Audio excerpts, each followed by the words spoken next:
एक परिचय बता दीजिए।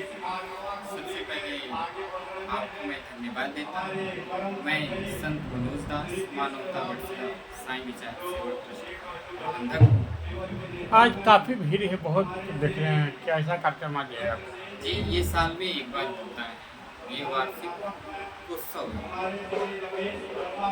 अच्छा, और ये कितने साल से हो रहा है? है। ये 20वां 20वां साल है। जी, इसका मुख्य उद्देश्य क्या है?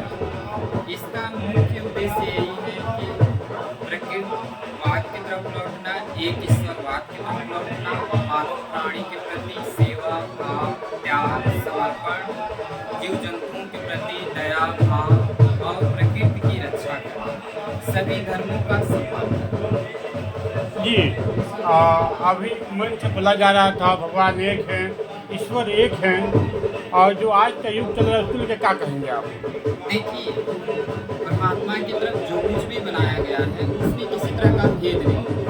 जो आजकल का वर्तमान परिस्थिति का युग चल रहा है, इससे हम काफ़ी पिछड़ते जा रहे हैं, उलझते जा रहे हैं, जातिवाद में, धर्मवाद में और तमाम तरह के हिंसे, बवाल, एक द्वेष, राग, वैर भाव पैदा हो रहा है। ऐसा नहीं होना चाहिए। आपने मानवता बख्शिला आपका संस्था का नाम है। जी, अगर मानवता अगर धर्म में कौन सा सबसे बड़ा इसमें है? देखिए, सबसे बड़ी बात ये है कि इसमें जो प्रकृति के द्वारा प्रदत्त है, यहाँ पर किसी तरह का भेद नहीं है। तो हम लोग मानव में भेद क्यों करें? सबकी खून की धारा एक जैसी है, सबकी शरीर की बनावट 5 तत्वों से ही की गई है। सबके हृदय के अंदर जो आत्मा है उसका न कोई रंग है न रूप है, उसमें कोई भेद ही नहीं है। तो हम और आप कौन भेद लगाने वाले? इसका मेन उद्देश्य यही है कि परमात्मा के द्वारा न कोई देश का निर्माण हुआ, न कोई जाति का निर्माण हुआ और न किसी धर्म का निर्माण हुआ। मैं सभी धर्म के अनुयायियों से पूछना चाहता हूँ कि कोई भी ऐसा धर्म बताएं जिसका लेखक द राइटर ऑफ गॉड यानी भगवान है।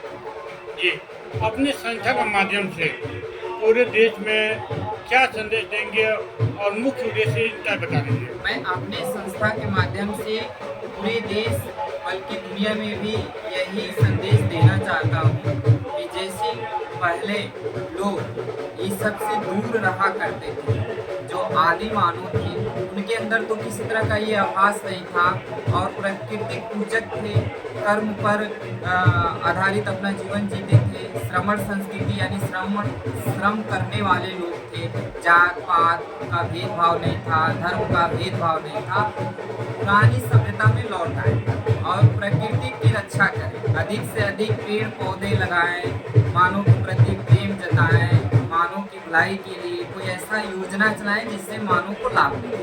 जैसे पहले के राजा महाराजा होते थे, बाग बगीचे लगा देते थे, कुआं तालाब पोखरे की खुदवाई कर देते थे, वो सब धीरे धीरे हमारे देश की संस्कृति विलुप्त हो रही है। जीव जंतु तड़प तड़प के मर रहे हैं, मानव के अंदर इतनी क्रूरता हो गई है कि जातीय हिंसा और धर्म हिंसा में उलझा हुआ देश की छवि को धूमिल कर रहा है।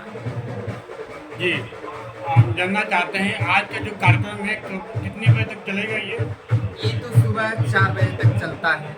जी जी, मतलब रात भर पूजा पाठ होता है? हाँ, रात भर चर्चा होती है, लोगों के द्वारा क्या आभास हुआ पूछा जाता है, आपको कैसा फील हुआ। आप इसमें सभी लगभग सभी जो भी जातियां हैं, सभी जाति के लोगों की भागीदारी है और लगभग 3-4 धर्म के भी लोग आते हैं, जैसे ईसाई भी आते हैं, बौद्धिस्ट भी आते हैं, मुस्लिम भी आते हैं, सनातनी भी आते हैं, कबीरपंथी भी आते हैं।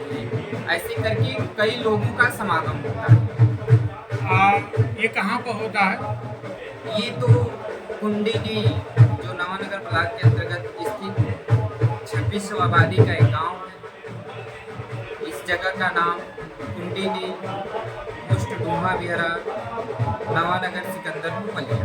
क्या इलाज भी होता है क्या के? जी, आयुर्वेदिक पद्धति से इलाज भी होता है और लोगों की मनोवृत्तियों को दूर किया जाता है। जैसे से भ्रम को दूर किया जाता है। जो उनके अंदर अंधविश्वास फैला हुआ है, जो भ्रमित होकर तंत्र मंत्र जादू विद्या की तरफ जाते हैं, उससे उनके दिमाग का मोटिवेशन किया जाता है कि ये कहीं कुछ है नहीं, अपना अच्छा कर्म करिए, एक परमात्मा में विश्वास रखिए, प्राकृतिक पूजक बनिए।